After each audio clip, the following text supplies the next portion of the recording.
አሰላሙ አሌይኩም ወረህመቱላሂ ወበረካቱ። ውድ የቻናል ቤተሰቦቼ እንዴት ናችሁ? ሰላም ናችሁ? እኔ ደህና ነኝ አልሐምዱሊላህ። እንኳን ለአረፋ በዓል በሰላም አደረሳችሁ። እንዴት ናችሁ? ደህና ናችሁ ወይ ውዶችዬ? ሰላም ናችሁ? እኔ ያለው አልሐምዱሊላህ። ቻናሌን ሰብስክራይብ አድርጉልኝ አዲስ የሆናችሁ፣ ሌሎቻችሁም ላይክ ሼር አድርጉ፣ አበረታቱኝ ማለት ነው። እና እንዴት ናችሁ? በዓሉ እንዴት ነው? እኔ ደህና ነኝ አልሐምዱሊላህ። በዓል በስደት ላይ እንግዲህ አልሐምዱሊላህ ለበጎ ነው።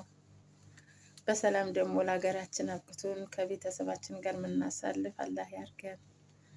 ወላሂ የሰው ሀገር የሰው ነው ማለት ነው። ሁላችንም ስደት ላይ ያለ ነው እንግዲህ እናውቀዋለን ያለው ስሜት ማለት ነው። የፈለገ ብንልክላቸው የፈለገ ብር ልከን እንደዚህ አድርጉ ብንልም የዕለት ሁለት የሆነ የሚሰማ ስሜት አለ አይደል? ብቻ አልሐምዱሊላህ ለበጎ ነው ማለት ነው። ይከብዳል ስደት ላይ ሆኖ በዓልን ስናስብ።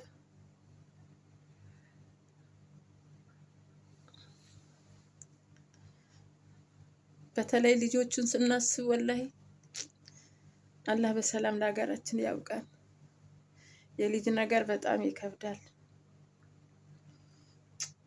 ይሆናል አይደለ? የሆነ እንዲሰማን የሚያረገን ነገር አለ። ጠዋት ጠዋት ተነስተው እዚህ የልጆች የአረቦቹን ልጅ ልብስ አልብሰን አዘንጠን አባት እናታቸውን እንዲዘይሩ ስናረግ ደግሞ ወደ ልጆቻችን እናስባለን። እኔ ጋር ብቻ ነው ያለ ይህ ስሜት ወይስ እናንተም ጋር? ከባድ ነው ወላሂ። የራስን ልጅ ቁጭ አድርጎ እዚህ የሰው ልጅ አስሞንሙነን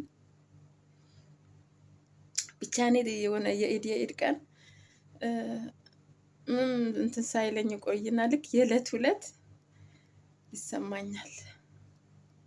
በጣም ነው የሚሰማኝ ወላሂ። ትዝ ይለኛል ያኔ ልጆቼን ማለባብሳቸውን